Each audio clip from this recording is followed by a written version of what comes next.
Et il faut que je regarde l'objectif en l'occurrence ou putain, ça vient de là, ça vient de là, ça vient de là, ça. Et j'enchaîne sur la question. Je vous dis complètement des conneries en fait. C'était une autre expérience. Ça fait 1h30 déjà. Vous avez un synonyme dans l'occurrence? J'aime bien. Ouais, j'aime bien. Je m'appelle Mathieu, j'ai 39 ans. Je suis parti en volontariat de solidarité internationale à 24 ans dans l'Himalaya indien et au Cambodge. C'était assez personnel, ce questionnement permanent sur le sens que je donne à mes actions, sur ce que j'ai envie de faire, ce que j'ai envie de devenir. Et régulièrement, c'est souvent quand je vivais des expériences en dehors de mon cadre, en dehors de mon quotidien, que ça m'amenait à réfléchir et à mieux comprendre mon cadre. Au sortir de mes études, j'ai rencontré différentes organisations qui proposaient des missions à l'étranger. Je me destinais à de la gestion de projets dans l'action humanitaire et sociale pour voir comment je pouvais vivre et évoluer dans un contexte qui n'était pas le mien. Ça a été la rencontre avec une association dont les valeurs, la philosophie m'a énormément plu. Cette association proposait comme statut le volontariat de solidarité internationale. C'est comme ça que j'ai découvert ce statut. Ma famille n'a pas été très surprise de ma décision. Mes parents m'ont toujours soutenu. Vous pouvez vous rendre sur la plateforme, sur le site web de France Volontaire, sur lequel vous allez retrouver des témoignages d'anciens volontaires, des offres de missions, pas mal de réponses à la plupart des questions. Il y avait un grand choix de missions qui étaient proposées par différents opérateurs, différentes organisations. Les choix sont assez variés.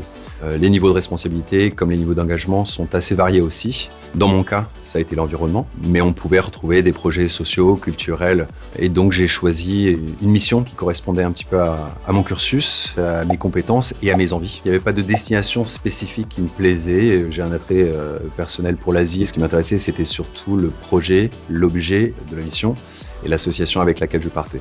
Vous verrez et vous serez accompagné durant toute cette réflexion, que ce soit en amont, mais aussi durant la mission.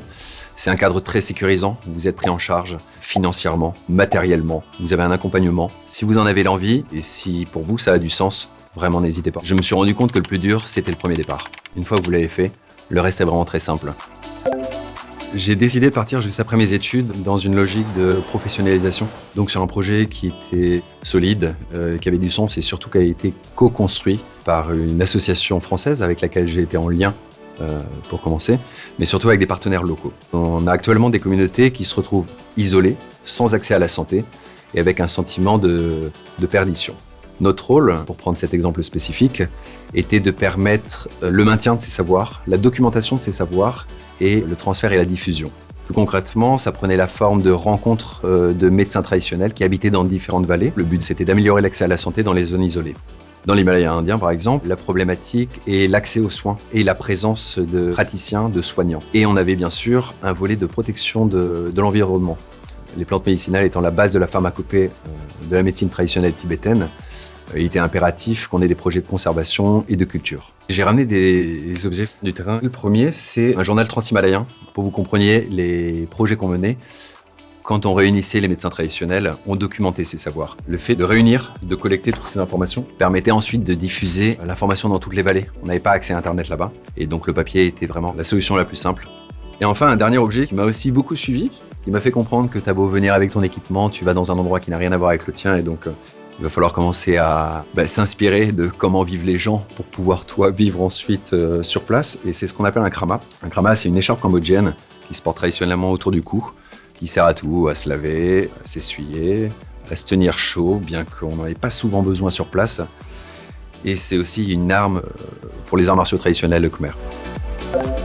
Cette mission, cet engagement de 2 ans m'apporte et contribue encore à qui je suis aujourd'hui et m'aide professionnellement, à la fois sur de la gestion de projet, des choses vraiment très concrètes en termes de finances, gestion budgétaire, et plus personnellement, dans la relation à l'autre. C'est une véritable chance pour moi d'avoir vécu ça, tant par le soutien que j'ai pu avoir autour de moi pour me motiver à y aller, mais aussi tout le cadre qui m'a été proposé pour partir avec ce statut. Il y a eu un questionnement qui m'a suivi pendant longtemps, cette question de la légitimité, avec cette espèce de syndrome de l'imposteur que je pense on est beaucoup à traîner. Et donc la question de qu'est-ce que je faisais là, moi jeune volontaire, avec des personnes qui connaissent très bien le lieu, qui ont vécu ici, qui ont un peu plus de 50 ans. Mon président, à l'époque, Kaloum Bleki, personne adorable, m'a dit une phrase qui m'a complètement changé de regard vis-à-vis de ma position et vis-à-vis du rapport avec mes collègues. C'est que l'idée, c'est pas d'être le meilleur, d'être le 7e dan de gestion de cycle de projet, mais juste de donner le meilleur de toi.